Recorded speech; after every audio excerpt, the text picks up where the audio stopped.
Dans cet exercice, on se donne un groupe G et une partie H finie non vide de G. Et on suppose en outre que la partie H est stable pour la loi de G. On nous demande alors de démontrer que H est un sous-groupe de G. Et pour ça, on nous donne deux indications. La première, on nous dit de considérer pour un H, un petit h dans grand H fixé, l'application qui dépend de petit h nommée f indice h, qui va de h dans lui-même et qui à x associe hx. Et par ailleurs, on nous dit aussi que chaque fois qu'on a une application d'un ensemble fini dans lui-même qui est ou bien injective ou bien surjective, eh bien, on peut affirmer qu'elle est bijective. Donc, allons-y. Alors, je vais peut-être rappeler les hypothèses. Donc, H est une partie finie, donc je vais écrire ça comme ça. Et puis, non vide, donc ça veut dire que son cardinal n'est pas nul. Et donc, on sait que H est stable pour la multiplication. Et on nous demande d'en déduire, en fait, que H est un sous-groupe de G. Bien. Alors, rappelons ce qu'on sait sur la notion de sous-groupe. En cours, il a été vu que si H est une partie de G qui vérifie les trois conditions suivantes. Donc, premièrement, H n'est pas vide. Ensuite, deuxième condition, H est stable pour la loi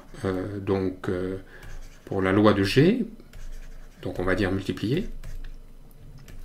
Et troisième point, que H est stable par inversion.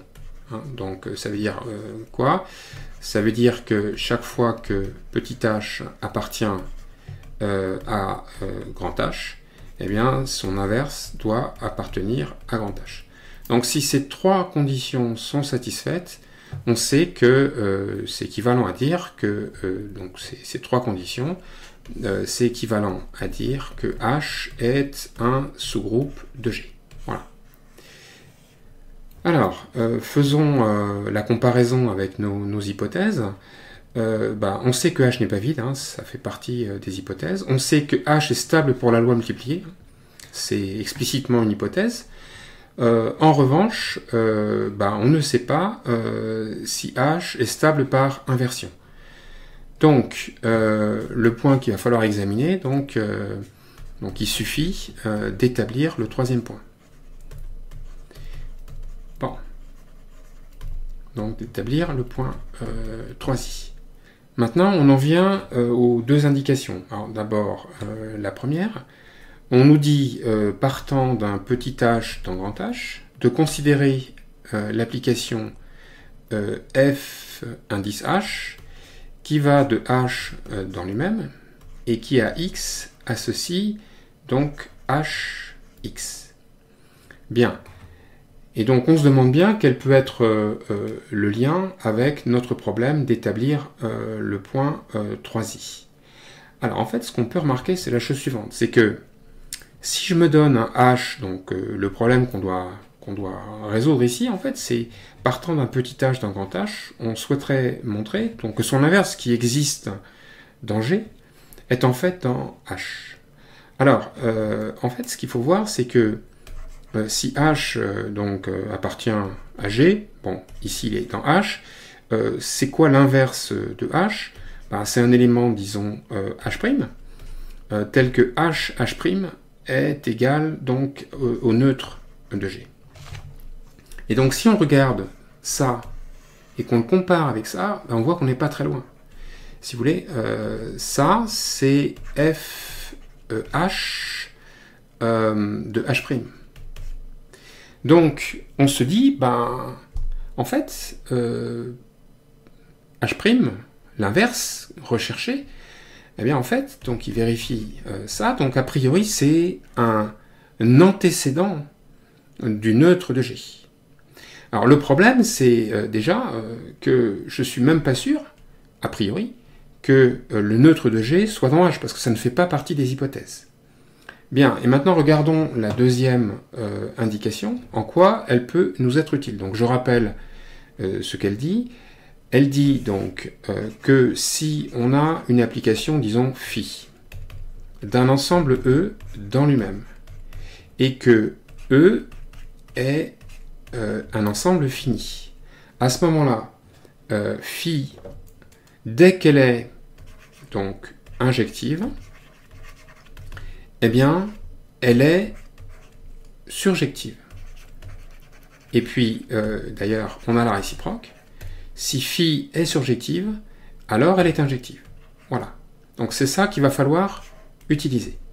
Bien, alors, essayons de faire le lien avec FH. FH, c'est donc l'application qui va... Donc H est fixé ici. Hein, c'est l'élément... je souhaite prouver qu'il admet que son inverse est dans H. Donc, c'est l'application qui a X associe donc H. Donc ici, on se demande en quoi l'indication précédente peut être utile. Eh bien, déjà, FH est une application de H dans lui-même. Et l'ensemble H est fini. Donc, on est exactement dans les hypothèses précédentes. Par conséquent, la question qu'on peut se poser, c'est est-ce que FH serait injective ou surjective? Alors, concernant la surjectivité, ben, c'est peut-être pas une voie explorée dans la mesure où, justement, on a un problème d'antécédent. Nous, on cherche H' qui serait antécédent de 1. Donc, c'est peut-être pas... il n'est pas acquis qu'elle soit surjective. Donc, on peut regarder si FH serait injective. Donc, on va regarder si FH est injective en revenant à la définition. Pour ça... je vais me donner donc deux éléments x et y de h au départ. Je vais supposer que fh de x égale fh de y. Et je vais regarder si ça entraîne que x égale y. Or, c'est très simple parce que fh de x, c'est hx, et fh de y, c'est hy. Et donc, d'après la règle de simplification dans les groupes, je peux simplifier par h, et je vois donc que j'ai la conclusion que x égale y. Donc, la réponse à la question, c'est oui. FH est injective. Et donc, on peut appliquer la deuxième indication. FH va de H dans H. H est fini. Et puis, FH est injective. Donc, on en déduit... d'après le deuxième rappel, on en déduit que FH est surjective. Bien. Donc, revenons à la problématique. On avait dit donc, FH, c'est l'application qui va donc de H dans lui-même et qui a X associe HX. Donc, notre idée, c'était de considérer un antécédent de H. Excusez-moi, un antécédent du neutre de G. Le problème, c'est que il n'est pas acquis que le neutre de G soit dans H. Donc il faudrait peut-être le démontrer auparavant. Alors c'est quoi l'idée? L'idée est toute simple. C'est qu'en fait, H appartient à grand H. Donc ce que je peux faire, par contre, c'est chercher un antécédent de petit h. Alors, petit h est donc ici, puisque petit h appartient à grand H par hypothèse. Donc, comme f indice h est surjective, eh bien, j'en déduis qu'il admet un antécédent. Donc, ça veut dire qu'il existe un certain x0, disons, dans l'ensemble de départ, donc dans H, dont l'image par fh soit le petit h en question. Et quand on écrit ça, eh bien, qu'est-ce qu'on voit?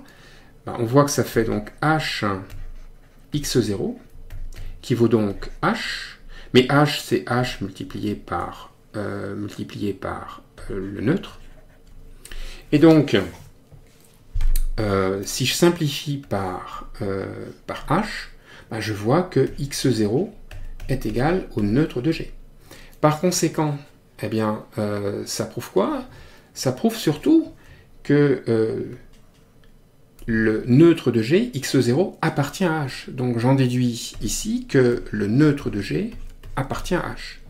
Et cette fois, on va pouvoir effectuer la déduction qu'on voulait. C'est-à-dire que on recommence, on a FH qui va de H dans lui-même, et puis cette fois, je sais que le neutre de G est dans H.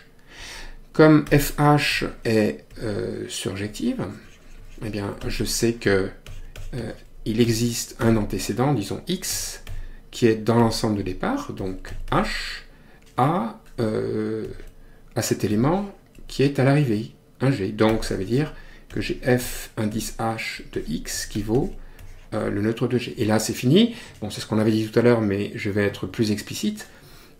Si j'ai FH de X qui est égal à 1G, ça veut dire quoi? Ça veut dire que HX est égal à 1G, et en multipliant de part et d'autre de cette égalité par la gauche, en multipliant par H-1, j'obtiens que X égale H-1 multiplié par le neutre, c'est-à-dire H-1. Voilà, donc j'ai mon antécédent, c'est H-1, mais surtout, ce que je sais, c'est que cet antécédent, il est dans H. Donc j'en déduis que H-1 appartient à H, et j'ai donc prouvé la troisième condition, celle qui me manquait, pour prouver que H est un sous-groupe de G. Voilà.